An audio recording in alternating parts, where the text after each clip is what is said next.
Hi all, welcome back to Likshitha channel. ಯಾರೆಲ್ಲ ನನ್ನ ಚಾನಲ್ಗೆ ಸಬ್ಸ್ಕ್ರೈಬ್ ಮಾಡಿಲ್ಲ ಪ್ಲೀಸ್ ಸಬ್ಸ್ಕ್ರೈಬ್ ಮಾಡಿ. ಬನ್ನಿ, ಇವತ್ತು ನಾನು ಮಾಡಿರೋ ರೆಸಿಪಿ ವೆಜ್ ಮೊಮ್ಮೋಸ್ ಅಂದರೆ ತುಂಬ ಜನಕ್ಕೆ ಇಷ್ಟ ಆಗುತ್ತೆ. ಅದರಲ್ಲಿ ನಾನ್ ವೆಜ್ ಎರಡೂ ಕೂಡ ಮಾಡ್ಬೋದು. ಅದರಲ್ಲಿ ನಾನಿವತ್ತು ವೆಜ್ ಮಾಡ್ತಾ ಇದ್ದೀನಿ.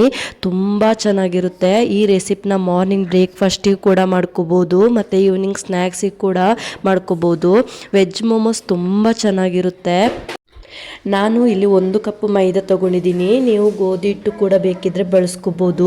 ನಾರ್ಮಲ್ ಚಪಾತಿ ಹಿಟ್ಟನ್ನು ಹೇಗೆ ಕಲಿಸ್ಕೊಳ್ತೀವೋ ಅದೇ ರೀತಿ ಮೈದಾ ಹಿಟ್ಟನ್ನು ಕಲಿಸ್ಕೋಬೇಕು.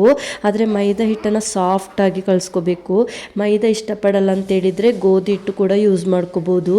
ಗೋಧಿ ಹಿಟ್ಟು ತುಂಬ ಚೆನ್ನಾಗಿರುತ್ತೆ, ಟೇಸ್ಟ್ ಏನು ಡಿಫ್ರೆಂಟ್ ಇರಲ್ಲ. ನೀವು ಗೋಧಿ ಹಿಟ್ಟಲ್ಲೂ ಕೂಡ ಆರಾಮಾಗಿ ಮಾಡ್ಕೋಬೋದು.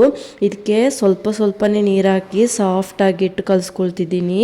ನೋಡಿ, ಸಾಫ್ಟಾಗಿ ಕಲಿಸಿದ್ದೀನಿ. ಇದನ್ನು ಅರ್ಧ ಗಂಟೆ ಹೀಗೆ ಇಡ್ತಾ ಇದ್ದೀನಿ. ನಾನು ಈಗ ಸ್ಟಫಿಂಗ್ ರೆಡಿ ಮಾಡ್ಕೊಳ್ತಿದ್ದೀನಿ.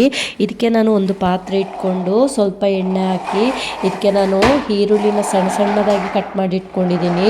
2 ಕಾಯಿ ಮೆಣಸನ್ನ ಕೂಡ ಸಣ್ಣದಾಗಿ ಕಟ್ ಮಾಡಿ ಇಟ್ಕೊಂಡು ಇದಕ್ಕೆ ಆ್ಯಡ್ ಮಾಡ್ಕೊಂಡು ಚೆನ್ನಾಗಿ ಫ್ರೈ ಮಾಡ್ಕೊಳ್ತಿದ್ದೀನಿ. ಸಣ್ಣದಾಗಿ ತುರಿದಿಟ್ಕೊಂಡಿರುವಂಥ ಕ್ಯಾಬೇಜ್, ಕ್ಯಾಪ್ಸಿಕಮ್ ಮತ್ತು ಕ್ಯಾರೆಟ್ನ ಆ್ಯಡ್ ಮಾಡಿಕೊಂಡು ಚೆನ್ನಾಗಿ ಮಿಕ್ಸ್ ಮಾಡ್ಕೊಳ್ತಿದ್ದೀನಿ. ಚೆನ್ನಾಗಿ ಫ್ರೈ ಮಾಡ್ಕೋಬೇಕು.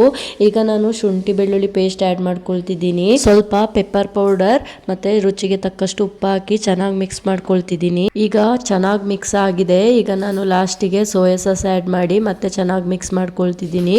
ನೋಡಿ, ಈಗ ಸ್ಟಫಿಂಗ್ ರೆಡಿಯಾಗಿದೆ. ನಿಮಗೆ ಟೈಮ್ ಇಲ್ಲ ಅಂತ ಹೇಳಿದರೆ ಸ್ಟಫಿಂಗ್ನ ಇನ್ನೂ ಈಸಿಯಾಗಿ ರೆಡಿ ಮಾಡ್ಕೋಬೋದು. ಈ ಥರ ಎಣ್ಣೆಲಿಟ್ಟು ಫ್ರೈ ಮಾಡಬೇಕು ಅಂತಿಲ್ಲ. ಜಸ್ಟ್ ಹಾಗೆ ಮಿಕ್ಸ್ ಮಾಡಿಕೊಂಡ್ರೆ ಸ್ಟಫಿಂಗ್ ಇನ್ನೂ ಚೆನ್ನಾಗೇ ಇರುತ್ತೆ. ಈಗ ನೋಡಿ, ಪೂರಿನ ಯಾವ ಶೇಪ್ಗೆ ಲಟ್ಟಿಸ್ಕೊಳ್ತೀವೋ ಆ ಶೇಪ್ಗೆ ಲಟ್ಟಿಸ್ಕೊಂಡು ಇದಕ್ಕೆ 1 ಟೇಬಲ್ ಸ್ಪೂನ್ ಸ್ಟಫಿಂಗ್ನ ಹಾಕ್ಕೊಳ್ತಿದ್ದೀನಿ. ನಾನು ತಗೊಂಡಿರೋ ತರಕಾರಿ ಎಲ್ಲ ಮಸಾಲೆ ಕರೆಕ್ಟಾಗಿದೆ. ಸೊ ನೋಡಿ, ಈಗ ಈ ವಿಡಿಯೋದಲ್ಲಿ ಯಾವ ಥರ ಫೋಲ್ಡ್ ಮಾಡ್ತಾ ಇದ್ದೀನಿ ಆ ಥರ ಫೋಲ್ಡ್ ಮಾಡಿ. ನಿಮಗೆ ಹಾಗೆ ಗೊತ್ತಾಗಿಲ್ಲ ಅಂತ ಹೇಳಿದರೆ ಕಡುಬು ಮೋದಕ ಮಾಡ್ತಿರಲ್ಲ ಅದೇ ಥರ ಮಾಡಿಕೊಂಡು ಈ ಥರ ಕವರ್ ಮಾಡಿಕೊಂಡ್ರೆ ಮೊಮ್ಮೋಸ್ ರೆಡಿನೇ ಆಗುತ್ತೆ.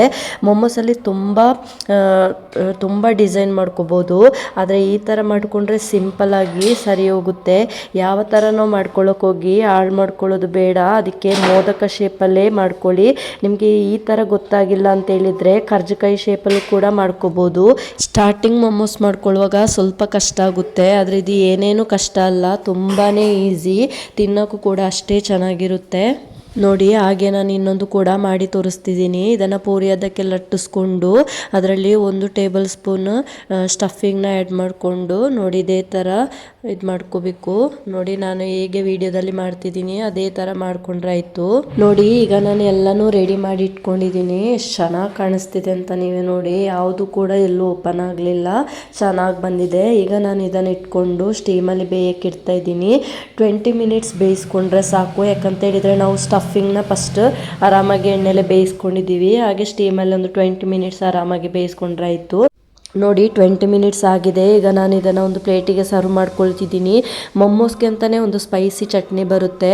ಆದರೆ ನನ್ನ ಹತ್ರ ಟೊಮೆಟೊ ಕೆಚಪ್ ಇರೋದ್ರಿಂದ ನಾನು ಚಟ್ನಿ ಮಾಡ್ಕೊಳ್ತಿಲ್ಲ. ನಿಮಗೆ ಮೈದಾ ಹಿಟ್ಟು ಇಲ್ಲ ಅಂತ ಹೇಳಿದರೆ ಗೋಧಿ ಹಿಟ್ಟಲ್ಲೂ ಕೂಡ ಮಾಡ್ಕೊಳ್ಳಿ. ಖಂಡಿತ ನಾನಿವತ್ತು ಮಾಡಿರುವಂಥ ವೆಜ್ ಮೊಮ್ಮೋಸ್ ರೆಸಿಪಿ ನಿಮಗೆಲ್ಲ ಇಷ್ಟ ಆಗಿದ್ದರೆ ನೀವು ಇದೇ ರೀತಿ ಟ್ರೈ ಮಾಡಿ ಯಾವ ಥರ ಬಂತು ಅನ್ನೋದನ್ನು ಕಮೆಂಟ್ ಮೂಲಕ ತಿಳಿಸಿ. ಈ ವಿಡಿಯೋ ಇಷ್ಟ ಆದರೆ ಲೈಕ್ ಬಟನ್ ಕ್ಲಿಕ್ ಮಾಡಿ. ಇದನ್ನು ನಿಮ್ಮ ಫ್ಯಾಮಿಲಿ ಫ್ರೆಂಡ್ಸ್ಗೆ ಶೇರ್ ಮಾಡಿ. ಮತ್ತಷ್ಟು ಈಸಿ ರೆಸಿಪಿಗೋಸ್ಕರ ಲಿಕ್ಷಿತಾ ಚಾನಲ್ನ ಸಬ್ಸ್ಕ್ರೈಬ್ ಮಾಡ್ಕೊಳ್ಳಿ. ಬೆಲ್ ಐಕನ್ ಕೂಡ ಕ್ಲಿಕ್ ಮಾಡ್ಕೊಳ್ಳಿ. ಇನ್ನೊಂದು ವಿಡಿಯೋ ಜೊತೆಗೆ ಬರ್ತೀನಿ. ಟೇಕ್ ಕೇರ್, ಬಾಯ್.